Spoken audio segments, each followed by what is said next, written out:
Hello everyone, welcome back to my channel. আশা করবো তোমরা খুব ভালো আছো, আমিও খুব ভালো আছি। আমি শ্রেয়সী এই মুহূর্তে কিন্তু দাঁড়িয়ে রয়েছি দক্ষিণদ্বারী ইউথ। তো আমার পেছনে তোমরা প্যান্ডেল দেখতে পাচ্ছ, প্যান্ডেল প্রস্তুতির ভিডিও নিয়েই কিন্তু আমি এই মুহূর্তে চলে এসেছি। 2025-এ দক্ষিণদ্বারী ইউথে থিম শিল্পী হলেন অনির্বাণ প্যান্ডেলওয়ালা। অনির্বাণ দা যেই পুজোগুলো করেন সেখানে কিন্তু থাকে সমাজের বার্তা। যেমন দক্ষিণদ্বারী ইউথে 2025-এর থিম হচ্ছে দহন, অর্থাৎ অ্যাসিড আক্রান্ত মহিলাদের তুলে ধরা হয়েছে এই প্যান্ডেলের মাধ্যমে।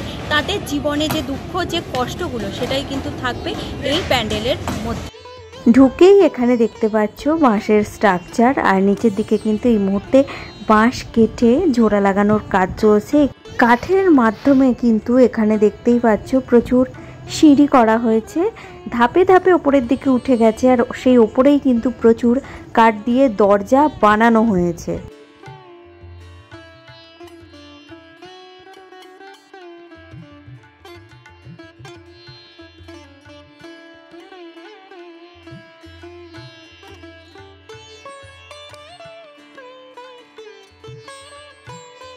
শুরুতেই বলেছি দক্ষিণদ্বারী ইউথসে 2025-এ যে থিম হতে চলেছে সেটা হচ্ছে দহন। এই দহনের মধ্যে দিয়েই কিন্তু অ্যাসিড আক্রান্ত মহিলাদের যে দুঃখের জীবন সেটাই কিন্তু তুলে ধরা হবে এই পূজা মণ্ডপে।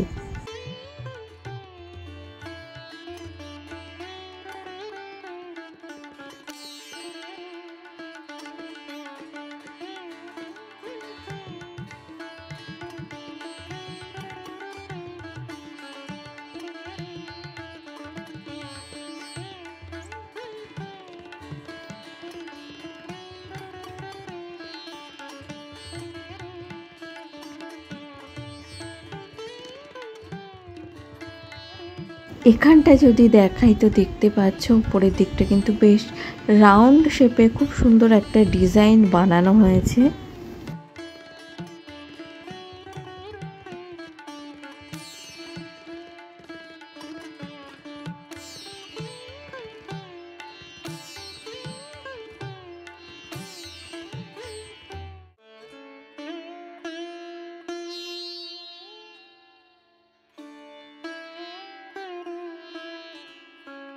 নিচের অংশটা যদি দেখাই দেখতে পাচ্ছ প্লাই দিয়ে করা হয়েছে, আর তার উপর প্রচুর বাঁশ কেটে কিন্তু রাখা হয়েছে। আর এখানে যে দুর্গা প্রতিমা তৈরি হচ্ছে সেটা কিন্তু ফাইবারের।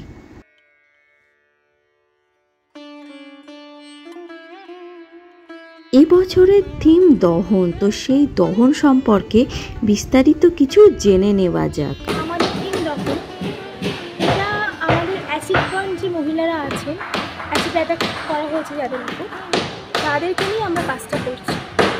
তো বেসিক্যালি দেখুন, আমাদের প্রত্যেককেই একটা যুদ্ধের মধ্যে তো যেতে হয়, কিন্তু আমি মেয়ে হিসেবে বলছি, আজ 80 বছর হলো আমাদের স্বাধীনতার, সেখানে দাঁড়িয়ে কিন্তু আমরা প্রকৃত মেয়েরা কিন্তু সত্যি স্বাধীন কি? এটা আমাদের কিন্তু বারবার প্রশ্ন করতে হয় যখন আমরা বাইরে বেরিয়ে কাজকর্ম করি, বা হয়তো আমরা কাজকর্ম করলাম না, সাধারণ একটা স্কুলে গেলাম, সেখানে হয়তো কেউ একটা আমাকে প্রপোজ করেছে, আমি রিফিউজ করেছি, তার জন্য আমাকে অ্যাসিড মারা হলো। এই যে বিষয়গুলো, এটা তো আমরা ডিজার্ভ করি না, কারণ আমরা যখন স্বাধীন একটা দেশে থাকি, আমাদের ইচ্ছা অনিচ্ছা সবটাই আমাদের থাকতে পারে। এইসব শুধু বিভিন্ন রকম বিষয় না, এরকম বিভিন্ন বিষয়ে আমাদের নির্যাতিত হতে হয়, নিপীড়িত হতে হয়, সেই সব মেয়েদের কথাই আমরা আমাদের এখানে তুলে ধরছি। আচ্ছা, এই বছরের কি প্রতিমাতেও কোনো চমক থাকবে? অবশ্যই, দাদা যেভাবে ডিজাইন করেছেন, যেখানে থিমের সাথে মিলিয়ে প্রতিবার একটা অদ্ভুত চমক আছে। আশা করি মানে শিল্পাঙ্গনে কয়েক বছরে এরকম একটা কাজ হয়নি, মানে সেটা আমাদের আশা আছে, সেরকমভাবেই আমরা অ্যারেঞ্জ করেছি বিষয়টা। তো আমরা প্যান্ডেলে দেখতে পাচ্ছি যে এরকম সিঁড়ি করা আছে, ইভেন দরজাও করা আছে, অনেক দরজা করা আছে। তো এই বিষয়টা যদি একটু বুঝিয়ে বলেন। আমি এখনই রিভিল করব না, কিন্তু কিছু একটা ইন্টারেস্টিং হতে চলেছে। একটা পারফর্মিং আর্ট আছে আমাদের এখানে।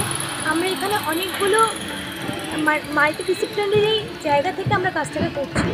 এখানে অ্যাক্টিং আছে, এখানে কিছু রিসাইটেশন আছে, তারপরে তো প্রেজেন্টেশন আছে, ঠাকুরের মূর্তি আছে, লাইট আছে, সবটা মিলিয়ে একটা অ্যাম্বিয়েন্স আমরা তৈরি করবো।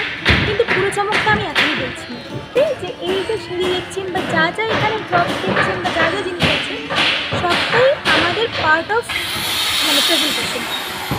তো ম্যাম যদি এবছর লাইটিংয়ের চমকের বিষয়ে যদি একটু বলেন। ডেফিনেটলি আছে।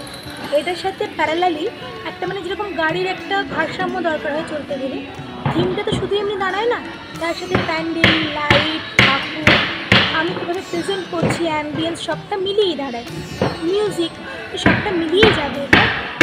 একেবারে লাইটে একটা স্পেশাল বড় চমক। এই বছরের ওপেনিং কীরকম হবে তবু? ওপেনিংটা ঠিক আমি জানি না, কিন্তু আমাদের ডেডলাইন আছে 15 তারিখ। যেহেতু আমরা মাস আর্টে পার্টিসিপেট করছি, আমাদের ডেডলাইন 15 তারিখে আমাদের অনেক শেষ করতে হবে। এই কাজটা একবার দেখতে আসুন, তাহলে হয়তো জানি যদিও বা সবাইকে সব কিছু বলে বুঝিয়ে করা যায় না, তাহলে তো একরকম সিনেমা হয়েছে, এত কিছু হয়েছে। তবে এটুকু বলতে পারি, আরেকবার একটা নাড়া দেওয়ার মতো কাজ হচ্ছে। আমরা এই কাজটার থ্রুতে একটা মেসেজ রাখছি যে দেখুন, সত্যি কথা বলতে যারা এটাতে আক্রান্ত হয়েছে তাদের কষ্টটা আমরা শুধু দূর থেকে দাঁড়িয়ে দেখতে পারি যে ওর কষ্ট হচ্ছে, কিন্তু যার হাত না পড়ে কতটা যন্ত্রণা সে ছাড়া কেউ বলতে পারে না। তো এইখান থেকে দাঁড়িয়ে বলবো আমি একজন মহিলা হিসেবে যে আশা করছি আমাদের কাজটা সবার কাছে একটা আবেদন রাখবে এবং একটা বড় বার্তা রাখবে। সব থেকে ইজিয়েস্ট ওয়ে হচ্ছে যদি ট্রেনে আসেন উল্টোডাঙ্গা থেকে ওয়াকিং ডিস্টেন্স, ভিতর থেকে এলে 3 মিনিটের রাস্তা ঘুরে এলে 5-7 মিনিটের মতো।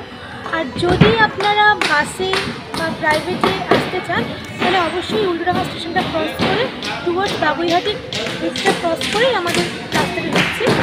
আর এইভাবেই আপনারা মেট্রোতে যদি অ্যাভেল করেন, মেট্রো সবথেকে কাছাকাছি হচ্ছে আমাদের শোভাবাজার। শোভাবাজার থেকে আপনাকে অটো নিতে হবে, অটো থেকে ওয়াকিং ডিস্টেন্স। ঠিক আছে, থ্যাংক ইউ ম্যাম। ধন্যবাদ।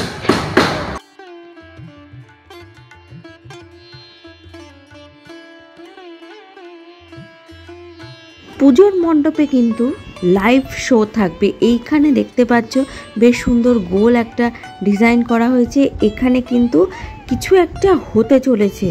আর এই ওপরের দিকে যদি দেখাই তো দেখতে পাচ্ছ প্যান্ডেল বাঁধার কাজ কিন্তু জোর কদমে চলছে।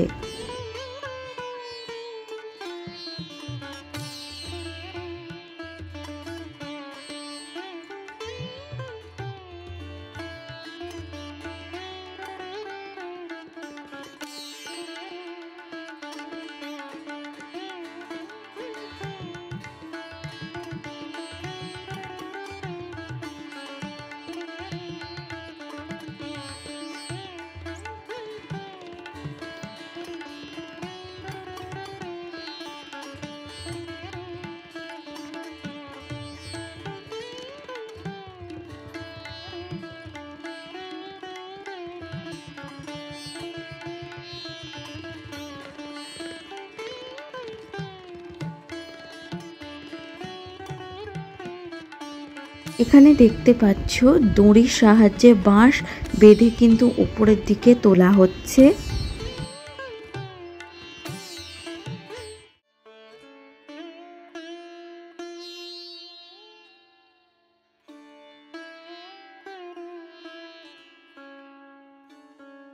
তো বন্ধুরা, দক্ষিণদ্বারী ইউথস ক্লাবের প্যান্ডেল প্রস্তুতির ভিডিও এখানেই শেষ করছি।